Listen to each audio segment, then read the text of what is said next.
মালা কতটা পরা উচিত, কিভাবে পরা উচিত, মালাটা কত লম্বা হওয়া উচিত। হ্যাঁ, গায়ত্রী মন্ত্র কিসে শ্রেষ্ঠ বলা হয়েছে? রুদ্রাক্ষের মালায়। অনেক সময় অনেক বৈষ্ণবরা এই নিয়ে খুব দ্বন্দ্বে পড়ে যায় যে বৈষ্ণবরা তুলসী মালার সঙ্গে কি রুদ্রাক্ষ পড়তে পারে, রুদ্রাক্ষ পড়লে কি কোনো দোষ হয়? না। খুব ভালো করে আজকে এই জিনিসটা জেনে নাও, শুনে নাও।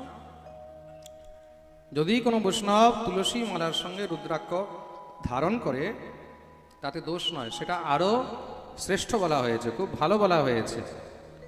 প্রতিটি বৈষ্ণব 3টি মালা ধারণ করতে পারে। বৈষ্ণবের জন্য 3টি মালার বিধান রয়েছে। কি কি আজকে জেনে নাও। 3টি মালা কি কি ধারণ করা উচিত বৈষ্ণবকে, বা করা যায়? শাস্ত্রে যেটা বর্ণন রয়েছে পদ্মপুরাণে, 3টি মালা কি কি ধারণ করা যায়, কেউ বলতে পারবে? প্রথম হলো তুলসী মালা। প্রথম কি? জোরে বলো। তুলসী মালা। দ্বিতীয় হলো পদ্ম ফুলের দানা, মানে পদ্ম ফুলের যে বীজ হয়, যেটাকে নলিনী বীজ বলা হয়। কি বলা হয়? নলিনী বীজ। নলিনী মানে পদ্ম। পদ্মের যে বীজ হয় সেই বীজের মালা। আমাদের হিন্দি ভাষায় এটাকে বলে কমলগট্টে কি মালা। কি বলে? ভালো জিনিস লিখে নাও। যারা যারা এগুলো নোট করে পাঠের মধ্যে, নোট করো, খুব ভালো কথা। পাঠের মধ্যে বসলে আমি তার জন্য বলি খাতা কলম নিয়েও বসা উচিত। এইসব জিনিস তো আর বারবার আমি বলবো না। আমি হয়তো আগে কোনদিন বলেছি কিনা পাঠে আমার খেয়াল নেই, আজকে বলছি, মনে পড়েছে বলে। তো প্রথম বৈষ্ণবদেরকে তুলসী মালা, দ্বিতীয় হলো নলিনী বীজ, নলিনীর মালা, আর তৃতীয় হলো অক্ষমালা। অক্ষ মানে রুদ্রাক্ষের মালা। এই 3টি মালা ধারণ করা উচিত। আমাদের অদ্বৈত বংশ পরম্পরায় সিদ্ধ মহাত্মা ছিলেন পরম পূজ্য শ্রী বিজয় কৃষ্ণ দাস গোস্বামীজি মহারাজ, শ্রী বিজয় কৃষ্ণ গোস্বামীজি মহারাজ। বেশিরভাগ উনি পুরীতে থাকতেন, জগন্নাথপুরীতে। ওনার জীবনী আছে, বিজয় কৃষ্ণ গোস্বামীজির জীবন চরিত্র আছে। অদ্বৈত বংশীয় গোস্বামী ছিলেন আর খুব সিদ্ধ মহাত্মা ছিলেন। তা উনি কি করতেন? উনি 3টা মালা ধারণ করতেন।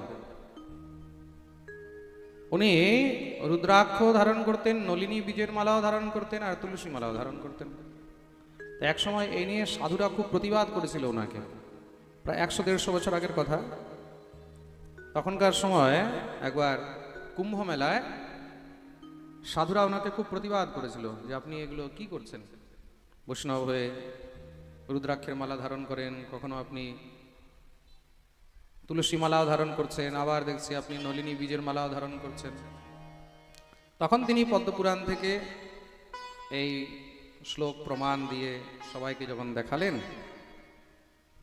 সবার তখন একদম কথা বন্ধ হয়ে গেল।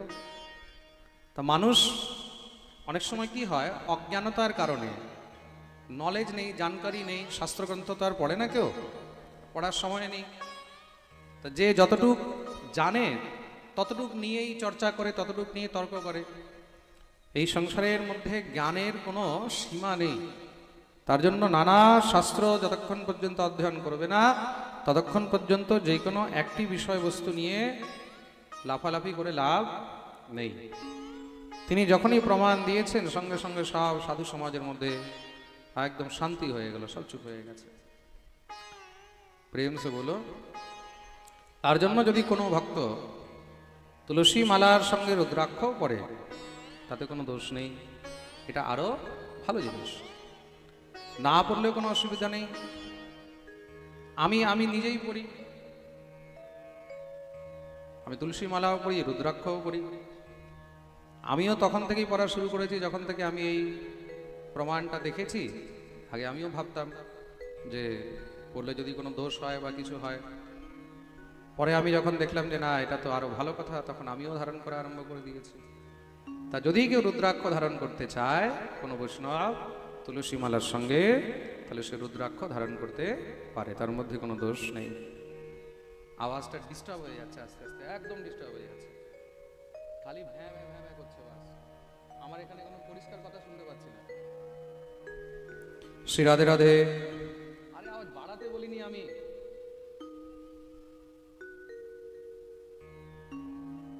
শ্রী রাধে রাধে, জয় শ্রী রাধে রাধে, শ্রী রাধে রাধে। बोलिए वृंदावन बिहारी लाल की जय। তো মহাদেব হলেন পরম বৈষ্ণব, মহাদেব হলেন পরম বৈষ্ণব। তা আমরা একটুখানি তিলক করতে শিখে গেছি, দুটো মালা পরে নিয়েছি, তার মধ্যে আমরা মনে করি এখন আমি শ্রেষ্ঠ বৈষ্ণব। 10 জনকে আরো আমরা উপদেশ দিচ্ছি যে তুমি সাদা তিলক কেন করছো। আবার যারা সাদা তিলক করছে তারা যারা কালো তিলক করে ওদেরকে আবার বোঝাচ্ছে তোমরা কালো তিলক কেন করছো। আবার যে কালো তিলক করে সে আবার যে লাল করছে তাকে বোঝাচ্ছে তুমি লাল কেন করছো। আরে ভাই, যার যেই তিলকের প্রতি শ্রদ্ধা, যার যেটা নিয়ম, সে সেই তিলক করতে পারে।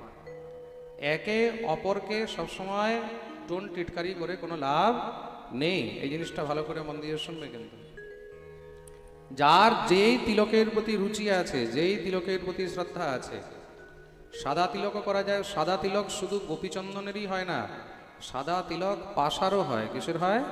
পাশা।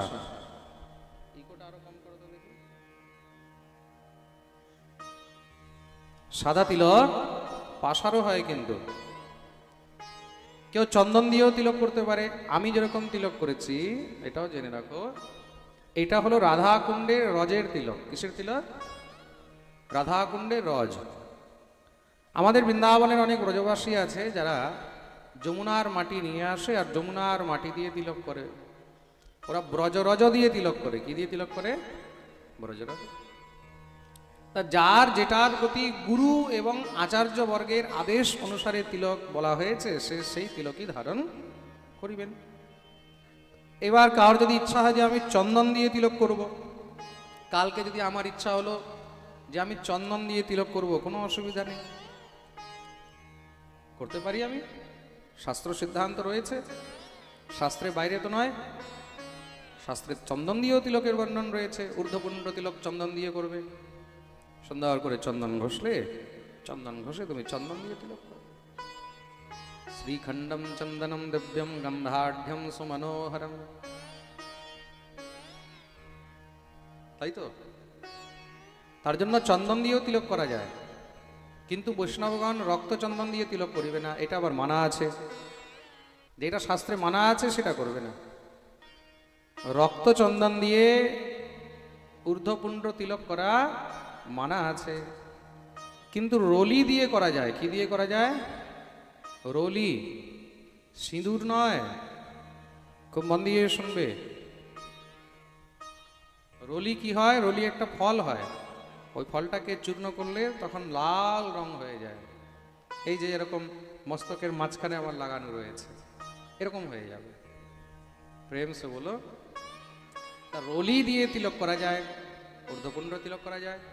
আর যেই কোনো পুজো পাঠের মধ্যে মঙ্গলজাত কার্য হয়, সেখানে সিঁদুরের জায়গায় রলি দিয়ে পুজো করলে সেটাকে অত্যধিক শুভ আর ফলদায়ক বলা হয়েছে। তাই তো? গন্ধদ্বারাম দুরাদর্শাম নিত্যপুষ্টাং করিষ্ণীম ঈশ্বরীম সর্বভূতানাম তামিহোপভয়ে শ্রিয়ম। এটাকে কুঙ্কুমও বলা হয়। কি বলা হয়? কুঙ্কুমও বলা হয়। প্রেম সে বলো। তা এইসব তিলক নিয়ে কোনো সময় কারোর সঙ্গে কোনো প্রকারের কোনো ঝগড়া করবে না, কোনো প্রকারের তর্ক করবে না। এটাতে নিজেরই অপরাধ হবে। কেন? যেই বিষয়ে আমাদের জ্ঞান নেই, সেই বিষয় নিয়ে আমরা অল্প স্বল্প কিছু জানি, আর সেই নিয়ে যদি তর্ক করি তখন অপরাধ হয়ে যাবে। তা যতটুক আমাদের গুরু পরম্পরায় আমাদেরকে আদেশ দেওয়া হয়েছে ততটুকুই করা উচিত। গলার মধ্যে মালা পরেছে, এখন মালা নিয়ে অনেকের মাথা ব্যথা হয়। কেউ বলে 2 প্যাচ কেন পরেছো, 3 প্যাচ পরবে, বলে না? আচ্ছা, মালা কত প্যাচ পরতে হয় বলবো আজকে? কে কে জানতে চাও? সবাই? তাহলে জেনে নাও ভালো করে। এই মালা নিয়েও আমি দেখি অনেক সময় অনেক দ্বন্দ্ব শুরু হয়ে যায়। কেউ বলছে না 3 প্যাচ পরবে, কেউ বলছে না 2 প্যাচ পরবে, কেউ বলছে না 4 প্যাচ পরবে। তা মালার শাস্ত্রোক্ত নিয়ম হলো বৈষ্ণবদেরকে 2 প্যাঁচ মালা পরা উচিত। কত জোরে বলো? 2 প্যাঁচ। মালার নিয়মই হলো 2 প্যাঁচ পরা উচিত। 1 প্যাঁচ মালা পরতে নেই। মালা 1 প্যাঁচ পরতে নেই। 1 প্যাঁচ কারা পরে? সহজিয়ারা পরে। কারা পরে? হ্যাঁ, সহজিয়ারা। শুধু মালা পরতে হয় বলে পরে। আমাদের বৈষ্ণবদের মধ্যে কিছু কিছু সম্প্রদায় আছে, তারা 1 প্যাঁচ মালা পরে, কিন্তু তারা সহজিয়াও নয়। তাদের এখন গুরু পরম্পরার মধ্যে কোনো সময় কদাচিৎ এরকম কোনো ঘটনা হয়েছে, ঘটনাক্রমে তাদের 1 প্যাঁচ ছিঁড়ে গেছে, তা গুরুদেব তখন বলেছে ঠিক আছে 1 প্যাঁচই পরে থাকো। ওই যে বলেছে 1 প্যাঁচ পরে থাকো, তখন থেকে ওরা 1 প্যাঁচিয়া হয়ে আছে। প্রেম সে বলো। তো পরম্পরা অনুসারে অনেক কিছু পরিবর্তন হয়ে যায়, কিন্তু শাস্ত্র নিয়মে বৈষ্ণবকে 2 প্যাঁচের মালা অন্তত পরা উচিত। এবার কেউ যদি 3 প্যাঁচ পরে খুব ভালো, 4 প্যাঁচ পরে আরো ভালো। বলে মহারাজ কেউ যদি 10 প্যাঁচ পরে, বলে আরো ভালো। অনেকে তো 4 কিলো করেও পরে, এরকম পুরো গলা থেকে এখান পর্যন্ত। তা মালার নিয়ম কি? বৈষ্ণব মালা কিরকম পড়বে? বৈষ্ণবের মালার নিয়ম পর্যন্ত লেখা আছে। তার জন্য তো গ্রন্থ অধ্যয়ন করতে হয়। মালা পরার নিয়ম হলো কণ্ঠী। মালা সুদব্য কণ্ঠী চ। মালা কিভাবে পড়বে? কণ্ঠী। কণ্ঠী মানে কণ্ঠ পর্যন্ত থাকবে। মালা কোথায় থাকবে? কণ্ঠ পর্যন্ত। এখন তুমি তুলসীর মালা পড়েছো, মালা এখান পর্যন্ত ঝুলছে, তোমার দৃষ্টি পড়লো মালার উপরে, তার মানে ওইখানেই কিন্তু সেই মালার মাহাত্ম্য নষ্ট হয়ে গেল। রাত্রিবেলায় ঘুমাবার সময় আপনি যদি বড় লম্বা মালা পরেন, তাহলে কিন্তু অপরাধ হবে। এমনি আপনি নর্মাল চলাফেরার সময় বড় বড় মালা পরতে পারেন, কোনো অসুবিধা নেই, কিন্তু খাবারের সময় সেই মালা খুলে রাখতে হয়। ভোজনের সময় মালাতে যেন দৃষ্টি না পড়ে, এটা হলো নিয়ম। আপনি খাবার খাচ্ছেন, খাবারের সময় যেন মালাতে দৃষ্টি না পড়ে। আপনি শৌচে বসে আছেন, মানে লেট্রিন বাথরুমে আছেন, আর সেই সময় যেন মালার উপরে আপনার দৃষ্টি না পড়ে, তাহলে ওটা অপবিত্র হয়ে যায়। তা দৃষ্টি থেকে যতটা অগোচরে থাকবে, তার জন্যই মালাকে কি বলা হয়েছে? কণ্ঠী। কি বলা হয়? শুনেছ তো নামটা? কণ্ঠী। কণ্ঠী মালা বলে না, কণ্ঠী। কণ্ঠী মানে কি? যেটা কণ্ঠের সঙ্গে লেগে থাকবে। তুমি এরকম করে তাকাবে, তোমার চোখের দৃষ্টি যতদূর পর্যন্ত যাচ্ছে তার উপর পর্যন্তই মালাটা থাকা উচিত। তাহলে সেই মালা তুমি 24 ঘন্টা পরে থাকতে পারবে, কোনো দোষ নেই। আর যেই মালার মধ্যে আপনার দৃষ্টি যাচ্ছে, আপনি দেখতে পাচ্ছেন মালা, সেই মালা খাবারের সময় খুলে দেওয়া উচিত, শৌচ ইত্যাদি যাওয়ার সময় খুলে দেওয়া উচিত, রাত্রে শয়নের সময় খুলে দেওয়া উচিত, স্ত্রী সঙ্গের সময় খুলে দেওয়া উচিত। এটা হলো মালার নিয়ম, যে কোনো মালা। প্রেম সে বলো। অন্যথা কি হয়? অন্যথা অপরাধ হয়। আমরা তো তাও এটা বলি যে মালা 24 ঘন্টা পরে থাকো। রামানুজ সম্প্রদায়ের মধ্যে তারা কিন্তু 24 ঘন্টাও মালা পরে না, তারা স্নান করে মালা পরে আর ঘুমাবার সময় মালাটাকে খুলে রেখে দেয়। রাত্রিবেলায় তারা মালাও পরে না রামানুজ সম্প্রদায়ের মধ্যে। এটা আলাদা আলাদা সম্প্রদায়ের নিজের নিজের ভাব আছে, ওইটার মধ্যে কখনো কেউ হস্তক্ষেপ আজ পর্যন্ত কোনো আচার্যগণ করেননি, আর করা উচিতও নয়। তা আজকে এই জিনিসটা ভালো করে সবাই আমি মনে করি বুঝে গেছে মালার বিষয়টা। মালা কতটা পরা উচিত, কিভাবে পরা উচিত, মালাটা কত লম্বা হওয়া উচিত, হ্যাঁ, এই বিষয় নিয়ে কখনো কথা হয় না, আজকে মনে পড়লো বলে বলে দিলাম। আপনাদের জন্য এটা একটা বেনিফিট হয়ে গেল, জানা হয়ে গেল। প্রেম সে বলো। बोलते नहीं हो, आवाज नहीं निकलती है, और जोर से, आरो जोरे, आरो जोरे, সবাই दोनों हाथ तुले, जय जय श्री